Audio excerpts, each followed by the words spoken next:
It was about 2 years ago, but I still laugh when I remember it, despite the awkwardness of the situation at the time. My mother-in-law, Ellen, had asked me to help her with chores at their country cottage. Ellen had always been a tough woman, and her stubbornness meant that there was no way I could shirk the task, no matter how much I wanted to. So, with a sigh and a reluctant smile, I agreed. I gathered a few essentials: a pair of sturdy gardening gloves, my trusty shovel, and a bottle of joint pain medicine my doctor had prescribed. At my age, everything hurts after a hard day's work, and I knew I would need the pills to keep me from getting tired. As soon as I pulled up to the cottage, Ellen greeted me enthusiastically, jumping up with her arms outstretched. "There's my knight in shining armor," she joked, hugging me warmly.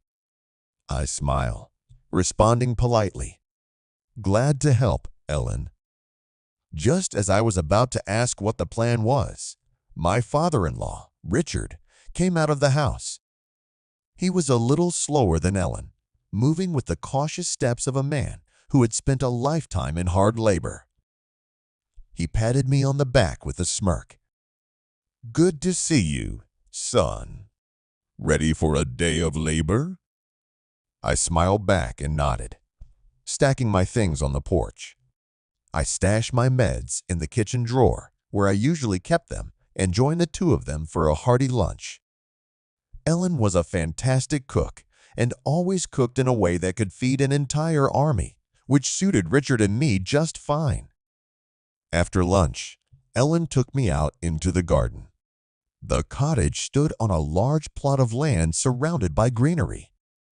There were beds that needed tending, weeds that overgrew, and flower beds that could use a little love. It wasn't particularly hard work, but after a couple hours, I could feel the strain creeping into my joints. My back was starting to ache, my knees were getting stiff, and my hands were getting damp from pulling unyielding weeds. By the time I decided to take a break, Richard had already retired to his favorite workshop, a small shed in the back of the property. There, he had an old radio and a few dusty bottles of whiskey, which he sipped when Ellen wasn't paying attention to him. It was his sanctuary, a place where he could fiddle with his tools and reminisce about his younger years. Meanwhile, Ellen bustled around, organizing and fixing up the house. I slipped inside for a breather. The first thing I did was ask Ellen where Richard had gone.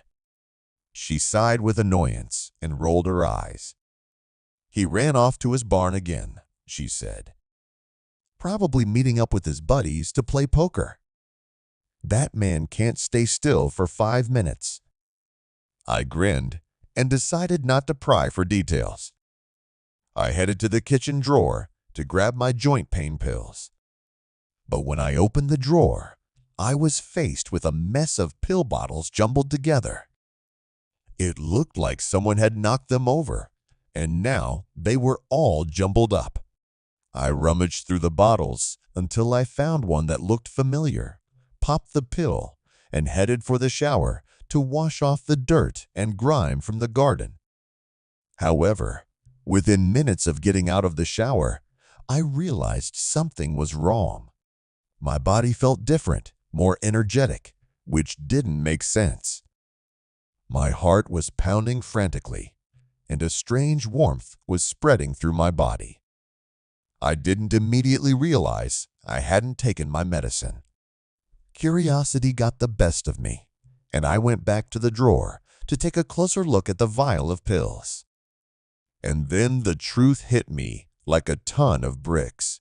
I had taken Richard's pills, and they weren't for joint pain. They were for something else entirely.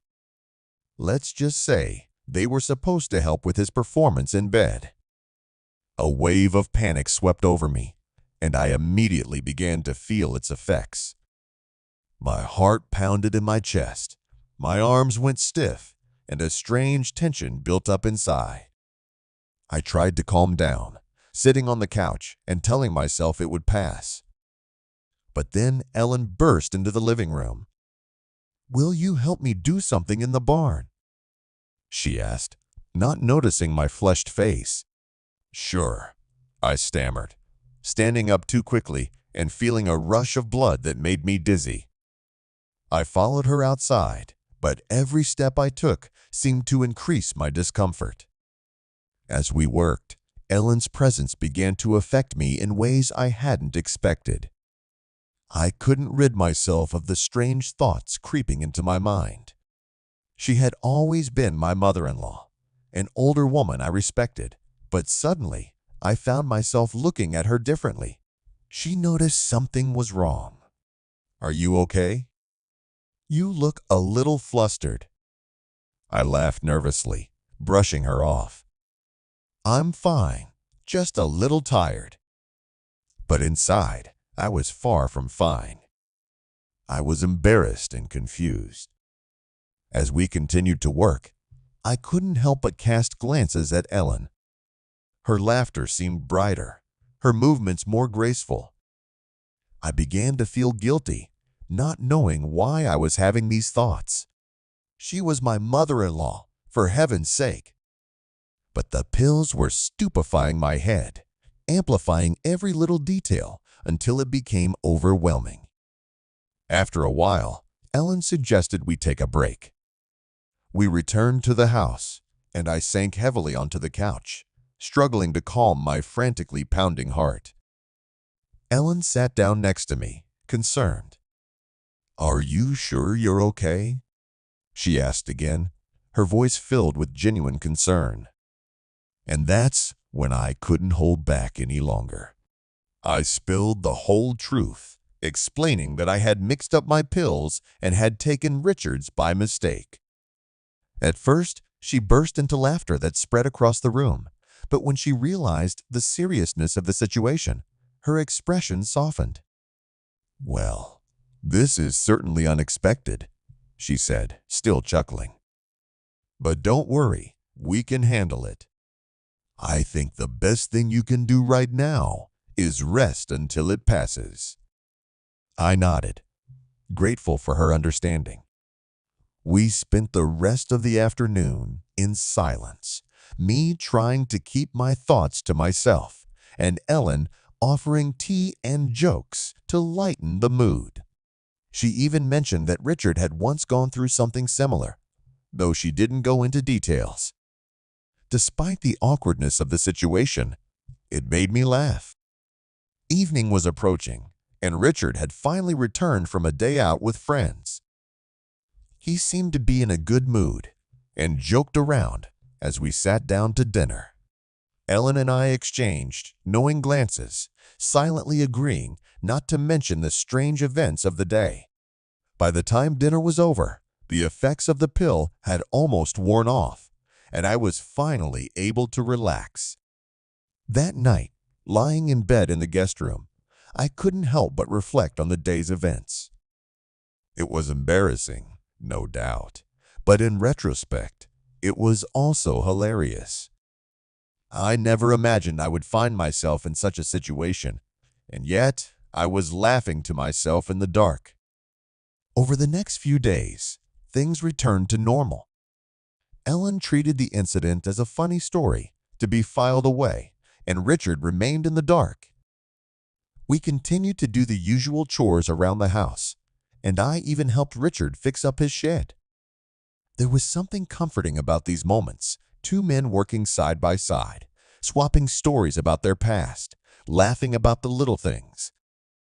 But there was another unexpected twist ahead. On the last day of my visit, as we were finishing gardening, Ellen pulled me aside. A sly grin appeared on her face.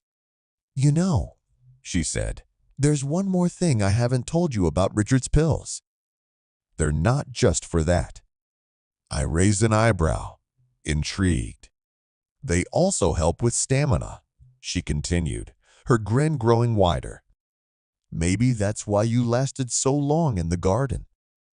We both burst into laughter, the kind of deep, genuine laughter that comes from shared secrets and family bonds.